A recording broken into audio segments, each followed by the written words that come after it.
connectez-vous.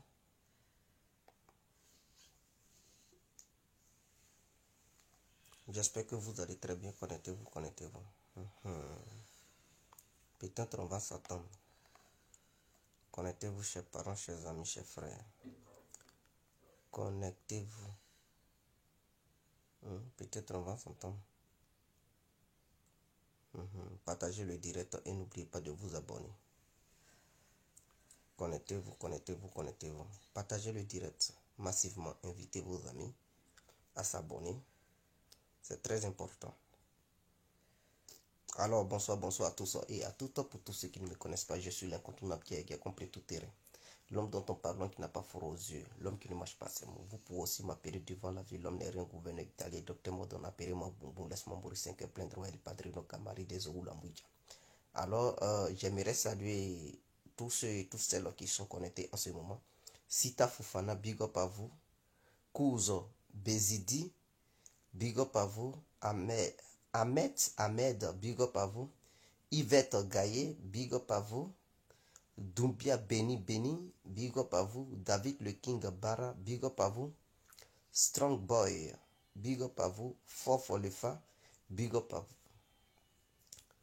Alors, ce direct, je le fais ce soir parce que depuis un certain moment, je suis révolté contre les autorités ivoiriennes. Je dis bien, je suis révolté contre les autorités ivoiriennes. Concernant la justice, nous voyons une justice tordue qui n'applique pas les droits sur les Ivoiriens dans leur ensemble, qui trie les Ivoiriens, d'autres sont au-dessus de la justice ivoirienne et d'autres sont en dessous. À travers Henri Konan Bédé qui peut se permettre de faire n'importe quoi. Les gens disent qu'il a Alzheimer, ils disent qu'il est vieux. Pendant ce temps, dans notre constitution, il n'est pas écrit que lorsqu'on est vieux et qu'on commet des crimes, alors on ne doit pas aller en prison parce qu'on est vieux. Si c'était le cas, les babos n'allaient pas aller en prison et bel et bien d'autres. Ici, je tiens à vous le dire que ici en Europe, même il y a des gens de 100 ans qui avaient fait la première guerre mondiale, la deuxième guerre mondiale. On les traque ici et on les fout en tôle. On ne dit pas que non, ils sont vieux. Or pourtant, ils sont les premiers démocrates de l'humanité. Ce sont eux qui nous ont appris la démocratie. Donc, ne faisons pas comme si on ne voyait pas clair. Maintenant, je laisse ce côté juridique. Mais j'ai l'impression que son Excellence M. Alassane Ouattara et le Premier ministre Ahmed Bakayoko, ils sont incapables de protéger les Ivoiriens. Il faudrait qu'on soit clair. Parce que moi-même, quand on dit lancer des messages de paix, je suis le premier qui fait véhiculer la paix. Mais à un moment donné, on ne peut pas demander aux gens de rester calmes. Et ces gens-là se font massacrer sans qu'Alassane Ouattara et Ahmed Bakayoko ne bougent un tout petit peu. C'est-à-dire, ils nous ont fait croire qu'il y avait 35 000 éléments des forces de défense et de sécurité qui étaient déployés sur toute l'étendue du territoire ivoirien. Et que l'opération se faisait appeler, ou bien s'appelait le barrissement de l'éléphant. Mais ça n'a rien apporté. Ce mouvement a accouché une petite souris. Ça n'a rien apporté parce que ces forces de défense et de sécurité qui ont été déployées sur, soi-disant, sur toute l'étendue du territoire n'ont rien apporté. Ils n'ont pas pu sécuriser le peuple ivoirien. Devant eux, des gens, ils brûlent des personnes non vives. Et ça, vous voulez que les gens se taisent. Mais ceux qui meurent là, ils sont quoi? C'est-à-dire, chacun prend son destin en main. C'est chacun qui se défend. À un bateau, si les militants du RADP ne s'étaient pas défendus, ils allaient tous mourir s'ils attendaient Ouattara et Ahmed Bakayoko. Mais je vous le dis, ils allaient perdre leurs parents et leurs maisons. Ils allaient être tous brûlés et tués, assassinés là-bas, à un bateau. C'est parce qu'ils n'ont pas attendu Ouattara. Et c'est soi-disant 35 000 forces de défense et de sécurité. Voilà pourquoi beaucoup ont survécu. Écoutez-moi, chers parents, chers Ivoiriens, n'attendez pas Alassane Ouattara pour vous protéger. Tu es RADP. Hein? Tu es militant du RADP. Mon frère, si tu te sens menacé, il faut te défendre. Tu es militant du RADP. Ma soeur, tu te sens menacé, défends-toi. Parce que si tu attends le barrissement de l'éléphant, tu attends les éléments d'Ahmed Bakakou, mon frère, tu risques de laisser ta vie. Ma soeur, tu risques de laisser ta vie. Vous devez vous défendre vous-même parce que si vous attendez Ouattara pour vous protéger, c'est la mort qui va vous accueillir. Il faudrait que ça soit clair. Si vous, militant du RADP ou militante du RADP, si vous attendez Ouattara ou Ahmed Bakayoko pour vous protéger, Soro va vous anéantir un à un. Il faudrait que ça rentre bien dans vos oreilles. Hein. Donc à partir de ce soir-là, chacun s'auto-défend. Si Ouattara vous demande de ne pas sortir, Ahmed Bakayoko vous demande de ne pas sortir, ne les écoutez pas. Protégez-vous vous-même. Parce qu'ils ne vont pas vous demander de rester calme pendant ce temps. Quand vous êtes attaqué, ils ne sont pas là pour vous protéger. Les militaires ne sont pas là, les policiers ne sont pas là, les gendarmes ne sont pas là. Et puis ils vous entretuent. Et en dehors de ça, il n'y a pas de justice qui est faite. C'est-à-dire lui-même qui est le cerveau des opérations, Henri Konan Bédié, Ouattara dit non, je vais négocier avec vous. Pendant ce temps, c'est vous qui mourrez. C'est vous que les militants de Bédié tuent. Et Ouattara, lui, il veut manger. Hein? Il veut manger sur une table ronde, une plate d'or avec un Bédié. Pour savourer leur amour. Pendant ce temps, c'est vous qui mourrez. Écoutez-moi. Tu es militant ou militante d'Alassane Ouattara. Tu es militant ou militante du RADP. Je sais bel et bien que tu aimes ton champion. De la manière j'aime Alassane Ouattara. Mais ta vie d'abord. La vie de tes parents d'abord. La protection de tes propres biens que tu as obtenus à travers ta souffrance. À travers la sueur de ton front. Protège ça d'abord. Histoire d'Alassane Ouattara, ça vient après. Je dis bien. C'est que tu as, quand tu travailles matin, midi, soir, c'est que tu obtiens là. Ce n'est pas Ouattara qui te donne ça, mon frère. Ce n'est pas Ouattara qui te donne ça. Tu es aux États-Unis. Matin, tu te lèves. C'est-à-dire, le truc qui te frappe, comment on appelle ça? La fraîcheur te tape pour aller travailler. Tu es en Angleterre, tu es en France, tu es en Afrique, le soleil te tape, tu t'en vas travailler. Ce que tu obtiens et puis tu réalises là. Si c'est menacé là, mon frère, il faut défendre ça. Pour ne pas attendre Ouattara. Parce que si tu attends pour mettre de Ouattara et Ahmed Bakayoko, tu vas rester là, ils vont détruire ça devant toi. Et puis tu auras tes gros yeux pour pleurer. Et puis en retour, ils ne vont pas te rembourser ça. Tout est mort. Il faudrait que ça soit clair dans votre cerveau là. Défendez-vous. Quand trop c'est trop, vous devez vous défendre. Mais si vous attendez Ouattara, ils vont détruire vos biens. Et puis, ils ne vont pas vous rembourser. Et toutes ces années que tu as passées pour travailler, c'est gratuit. Tu vas devenir fou dans le pays. Là. Et puis, ça ne va nulle part. Je pense que c'est clair. Vous avez vu la jeunesse de Mbakro, je ne sais pas, Mbata ou quoi là, comment on appelle ce village. Ils se sont défendus. Hein. S'ils écoutaient Ahmed Bakayoko et puis Ouattara, mais aujourd'hui, ils n'allaient plus exister. Ils allaient les massacrer un à un. Mais c'est parce qu'ils n'ont pas écouté Ouattara et Ahmed Bakayoko. Voilà pourquoi ils ont su s'auto-défendre. Mais l'armée est venue à quelle heure? C'est-à-dire, il y a eu plusieurs morts. Après plusieurs morts, c'est là l'armée maintenant débarque pour apporter la paix. Mais écoutez, quelqu'un qui est dans un danger, vous allez mettre au moins 2 heures, 4 heures de temps avant de débarquer là-bas. Mais les criminels ont déjà fini de faire leur opération. Donc le pays, je vois que le pays n'est pas sécurisé. Il y a assez de plaisanteries au sein du gouvernement. Non, le pays est sécurisé. Quand vous parlez de pays sécurisé, ne vous sécurisez pas vous seulement, vous, hommes politiques. Mais il faudrait que ça soit clair. Quand on dit pays est sécurisé, là, sécurisez aussi vos militants et militantes. Comme ça, tout le monde a confiance, tout le monde est confiant dans le pays. Mais vous vous sécurisez, vous, hommes politiques. Vous sécurisez vos biens, vos immeubles et tout, vos commerces. Et vous laissez le peuple qui vous soutient là, vous laissez le peuple à son propre sort. Mais à quoi vous jouez? Vous jouez à quel jeu? Ben, les militants du RADP ont été assassinés à Dabour, d'autres ont été assassinés à Bonois, d'autres à Yamsoukro. Aujourd'hui, c'est à Mbadakro ou quoi là. Mais vous dites le pays est sécurisé, mais les militaires qui ont été formés, qui sont armés jusqu'aux dents, là, ils sont où?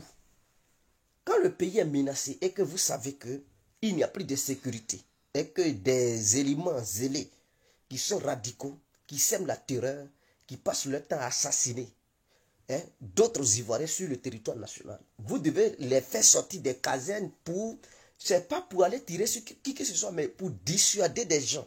Pour dissuader au moins les petits voyous là. Quand ils vont voir l'armée positionnée partout, ils ne vont plus commettre ce qu'ils voulaient commettre. Ils ne vont pas mettre en vigueur leurs intentions. Ils ne vont pas transformer leurs intentions en actes. C'est ce qu'on appelle la dissuasion. Mais vous ne faites pas ça. Ils sont dans les casernes. Vous vous protégez, vous les hommes politiques là, et vous laissez le peuple à son propre sort. Vos propres militants sont livrés à eux-mêmes. Et ils meurent nuit et jour. Et dans ça là, non, restez calme. Mais ils n'ont qu'à rester calme. Comment? Non, restez calme. Parce que si vous vous révoltez aussi, la situation va dégénérer. Mais c'est ce qui va arriver. Situation là, ça va dégénérer. Bah, si vous êtes incapable de protéger vos propres militants là, et les fils et filles de la Côte d'Ivoire, mais c'est ce qui va arriver. Chacun va se défendre. Il faudrait que ça soit clair. Le pays est sécurisé, ce n'est pas en sécurisant M. Bakayoko que vous allez dire pays est sécurisé. Ce n'est pas en sécurisant le président de la République, Alassane Ouattara, que vous allez dire pays est sécurisé. Ce n'est pas en sécurisant Mamadou Touré que vous allez dire pays est sécurisé. Ce n'est pas en sécurisant à Djoumani que vous allez dire pays est sécurisé. Mais c'est en sécurisant tous les Ivoiriens dans leur ensemble. Quel que soit l'endroit où l'Ivoirien se trouve en Côte d'Ivoire, vous devez le sécuriser.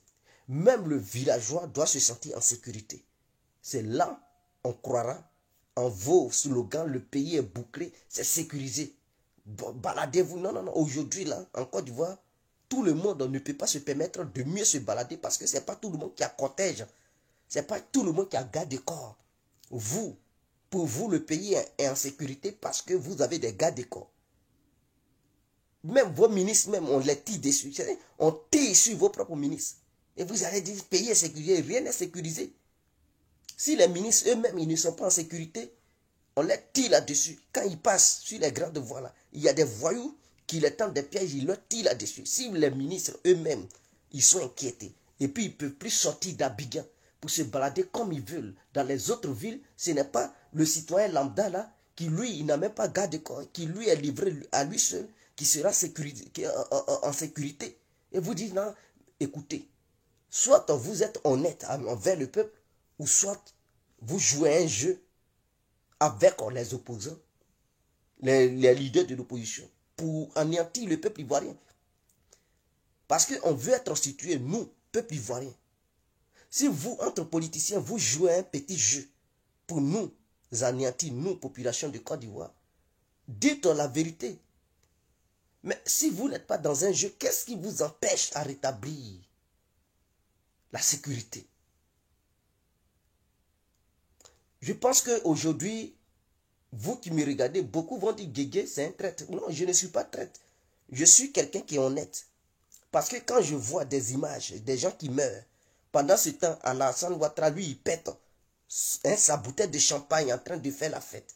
Quand je vois des gens qui meurent, parce qu'ils ont l'amour de la Côte d'Ivoire, ils ont l'amour d'Alassane Ouattara. Et puis, ils meurent pendant ce temps, Ahmed Bakayoko, il mange bien et puis il est heureux.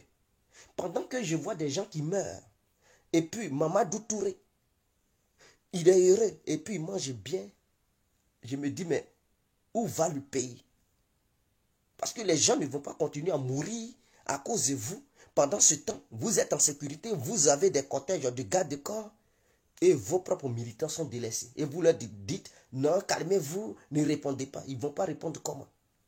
S'ils meurent là, est-ce que vous allez nourrir leur famille? S'ils meurent là, est-ce que vous allez prendre en charge leurs femmes et leurs enfants? S'ils meurent, est-ce que vous allez réaliser le rêve de leurs parents? Je ne pense pas que oui. Je ne pense pas que cela va se faire. Alors, ils seront obligés de se défendre. Est-ce que vous comprenez? Ils seront obligés de s'auto... C'est-à-dire, dans le pays, là, on doit imposer le respect. Donc, à partir d'aujourd'hui, vous qui allez regarder ce direct-là, prenez votre téléphone, appelez vos parents, d'où qu'ils soient dans les villages, dans les villes, dites-leur que si jamais ils voient leur vie menacée, ils n'ont qu'à répondre avec violence. Je ne prône pas la violence. Mais lorsqu'il y a quelqu'un qui prend la violence, qui te menace, il faudrait que tu répondes aussi avec rigueur et détermination pour lui montrer que tu es aussi capable de défendre tes parents. c'est pas Ouattara qui va venir défendre tes parents. C'est pas Ahmed Bakayoko. Parce que Ouattara, je vais vous dire, on n'a qu'à être clair. C'est-à-dire, vous ne comprenez pas ce qui se passe. On n'a qu'à être clair.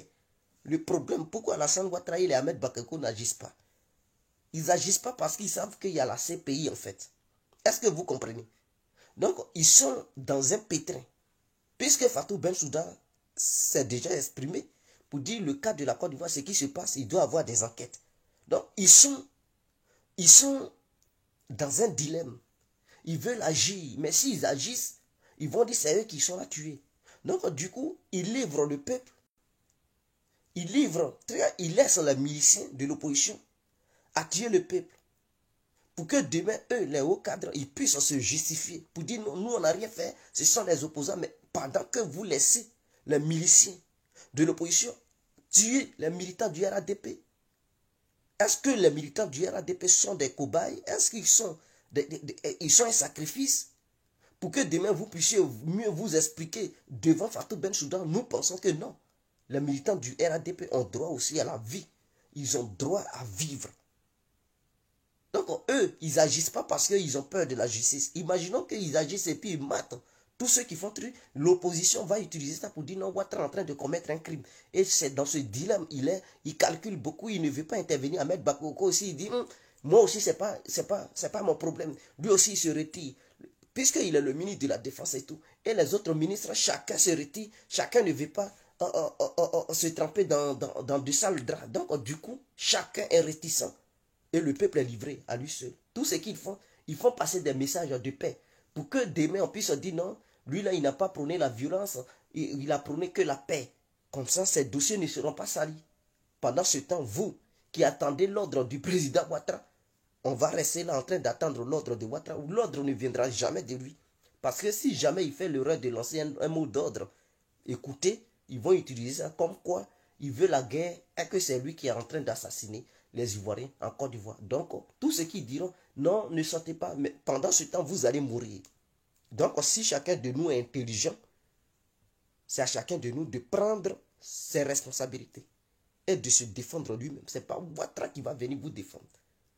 Il faudrait que vous compreniez cela. Ce n'est pas Ouattara.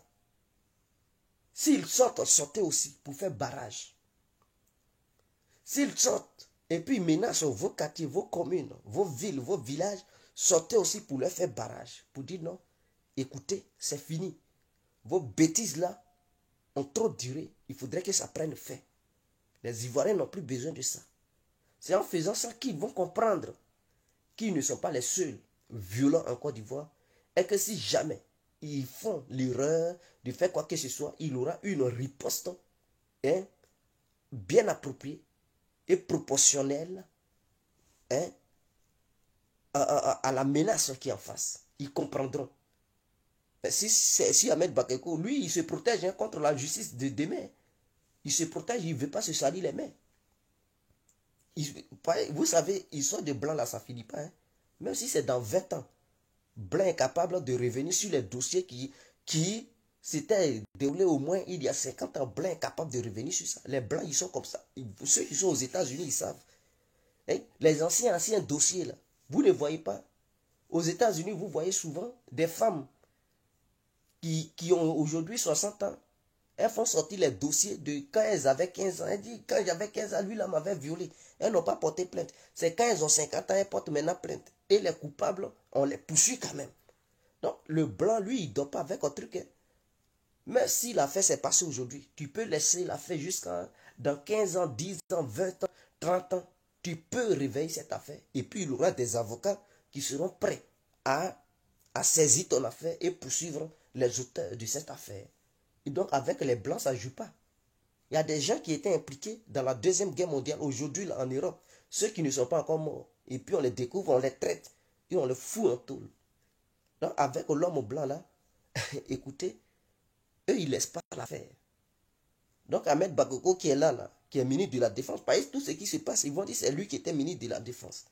Donc, Ahmed Bakayoko, il ne veut pas se salir les mains. Ils vont beau crier, barrissement de l'éléphant. 35 000 personnes déployées sur toute l'étendue du territoire. Mais en réalité, ils ne feront rien. Ils ne vont pas mener qui que ce soit. Et donc, lui, il se lave les mains. Ahmed Bakayoko, de façon indirecte, il se lave les mains. Et il dit, ah, militant du RADP, militant de... défendez-vous face aux miliciens de Soro Guillaume. Moi, Ahmed Bakayoko, je ne suis pas dedans. Je suis ministre de la Défense, mais je ne peux pas donner l'ordre. Vous le voyez parler. Vous le voyez parler, il ne parle pas. Quand il fait, c'est des petits tweets, il dit non, c'est pas normal. Restez à la maison. C'est tout ce qu'il dit. Donc, ouais, Sami Faou, ça c'est vrai. C'est ça, mais Sami, vous avez totalement raison. Mais ce sont les pauvres qu'on peut manipuler parce que le pauvre, il n'a pas pris de garba. Donc, quand tu n'as pas pris de garba, c'est facile qu'on te manipule. Il suffit que la personne te donne au moins un billet vert. Le dollar, c'est quel billet? C'est le billet vert. Il suffit de lui donner un petit billet de dollar. Et puis, il est excité. Il est prêt à faire ce qu'il a envie de faire. Donc, je pense que c'est clair. Donc, la pauvreté fait que des gens commettent des actes qu'eux-mêmes, ils ignorent. Parce que lorsqu'il y a pauvreté, quelque part, on ne calcule plus ce qu'on fait. On regarde que l'argent. Et donc, on sait que l'argent nous demande de faire, c'est ce qu'on fait. L'être humain, aujourd'hui, est plus amoureux de l'argent que son propre frère humain, que son propre semblable humain. Être humain aime l'argent que l'être humain. Est-ce que je me fais entendre? C'est-à-dire, l'humain aujourd'hui, il préfère l'argent que son semblable humain. Donc, il suffit de lui donner de l'argent pour lui dire, va ôter la vie à ton prochain, et puis il est prêt à le faire. Donc, si vous voyez la voyousie partout en Afrique, mais c'est ça.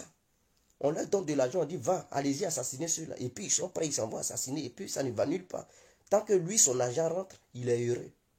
Il sait que demain, il va manger. Dans un maquis, il va boire ses grosses bières, il va manger tête d'agouti, il va danser ou bien il va manger garba. Et c'est ce qu'il regarde. Il a tué, il n'a pas tué. C'est pas son problème, il s'en fout de ça. Lui là, c'est son garba, c'est sa grosse bière. Ou bien c'est... Quand il a l'argent, il regarde des femmes déjà, il dit, je peux avoir la fille qui me fatigue depuis là, et elle pense que je n'ai rien, je vais la voir. Donc voilà les idées qui les animent, et puis ils commettent ces crimes. Donc à chacun,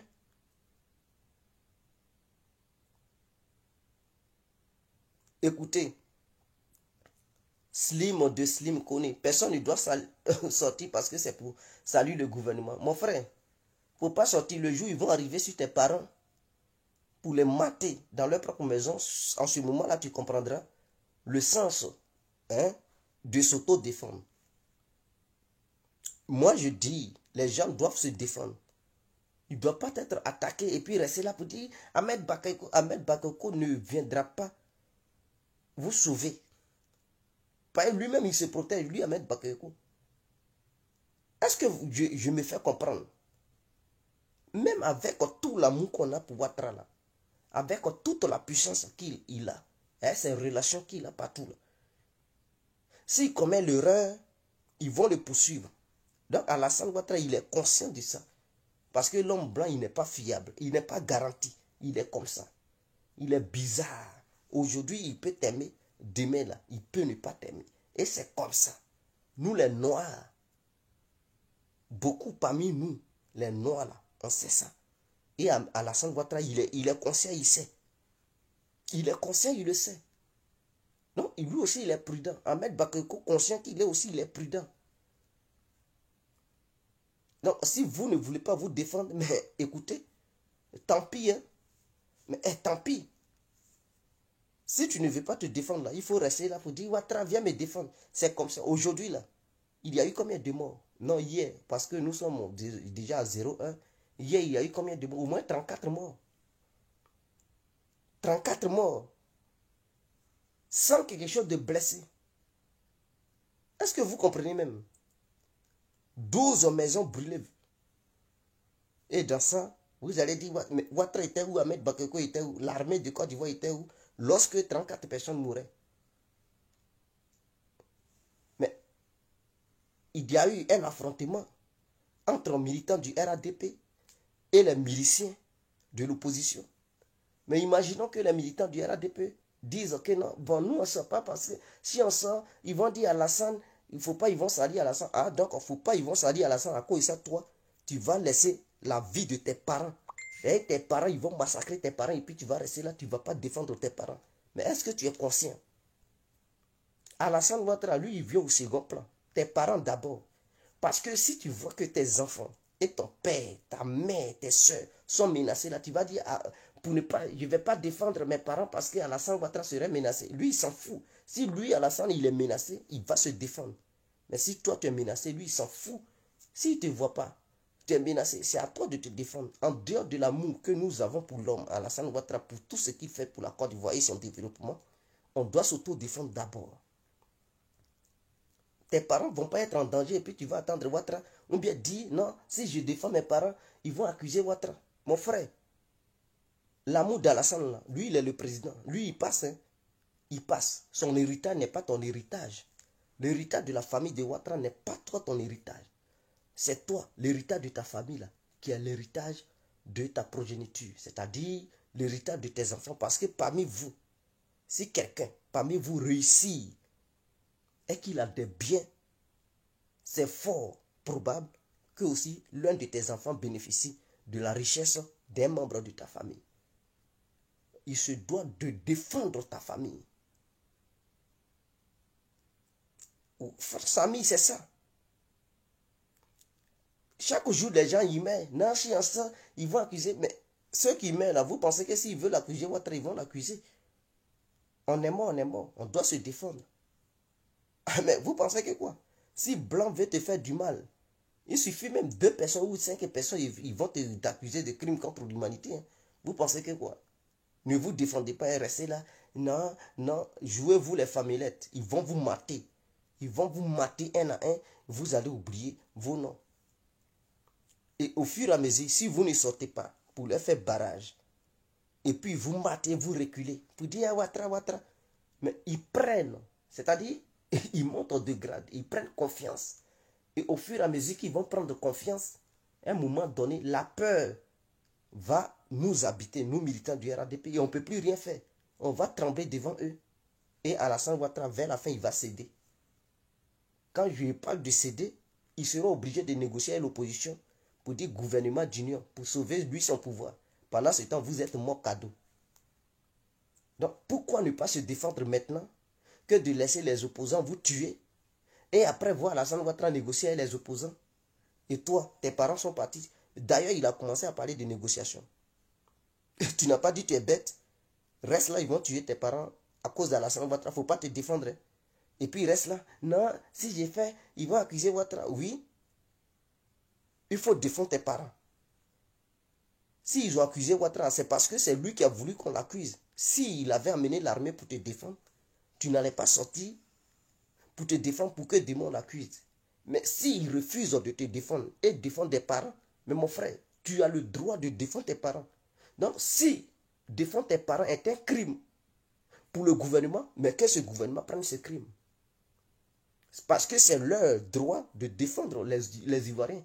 Ils ne peuvent pas laisser les Ivoiriens être livrés à des miliciens qui viennent du Libéria, de la Guinée, du Cameroun. Et puis ils ne font rien, ils sont là. Et les Ivoiriens sont machetés, massacrés à longueur de journée.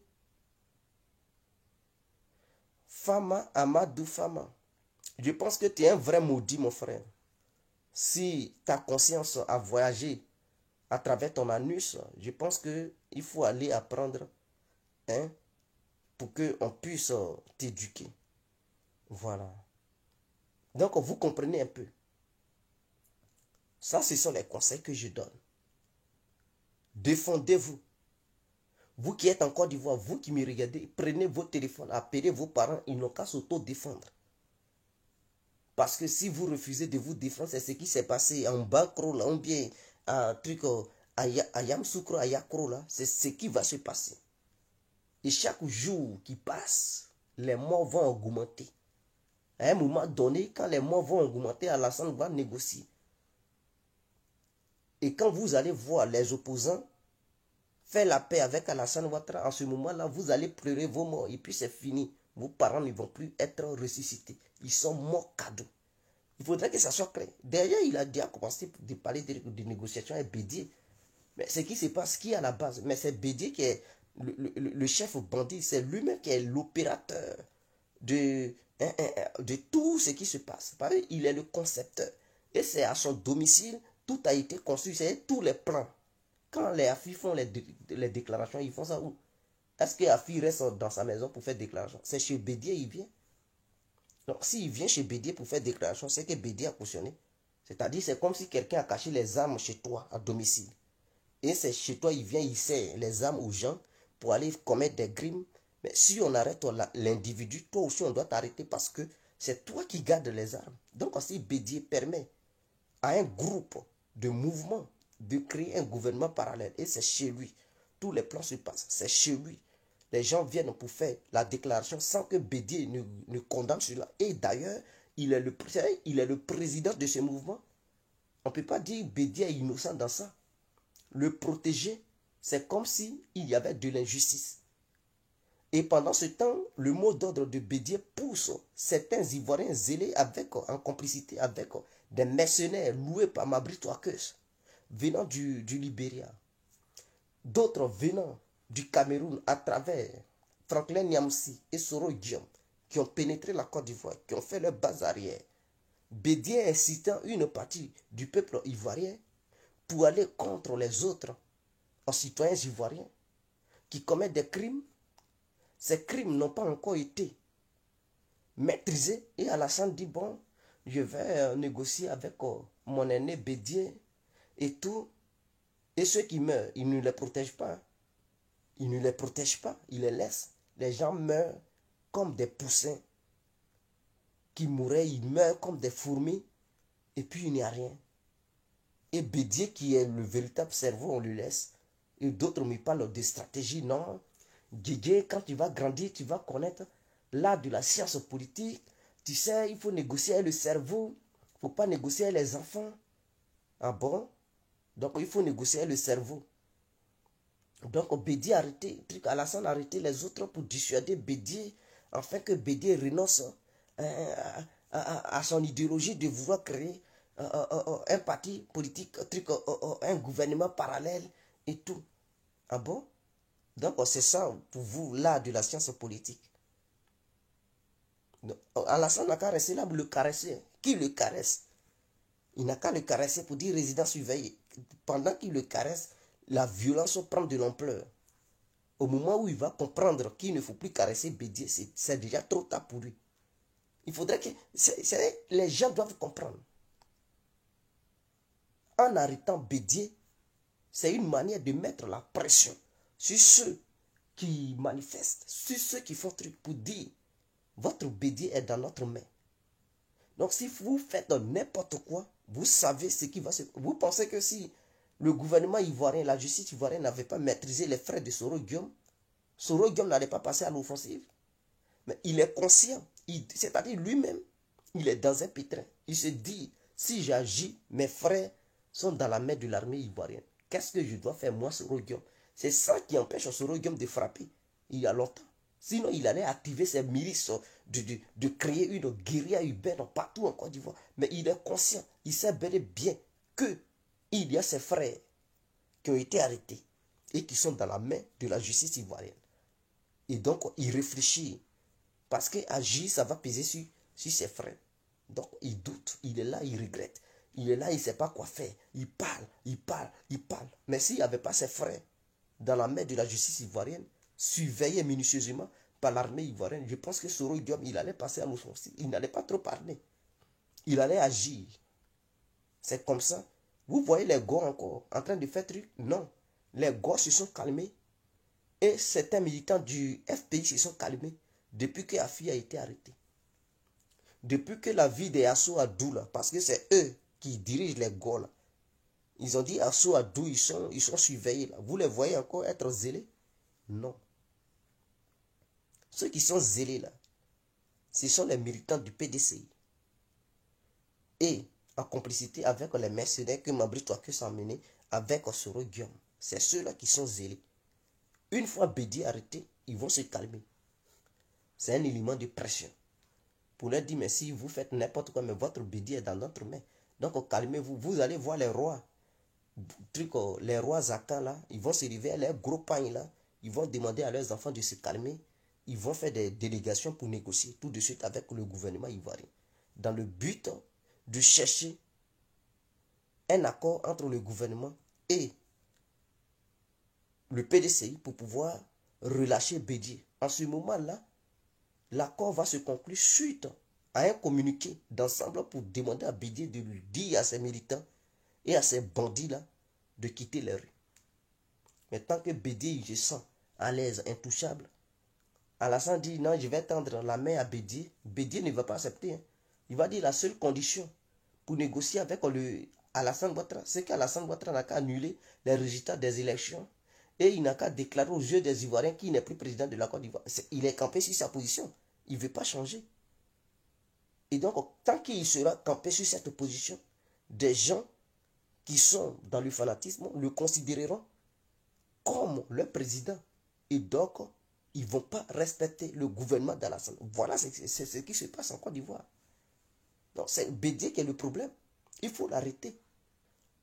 C'est comme en 2011, quand Gbagbo a été arrêté. Est-ce que vous n'avez pas vu les pro-Gbagbo qui étaient armés et tout?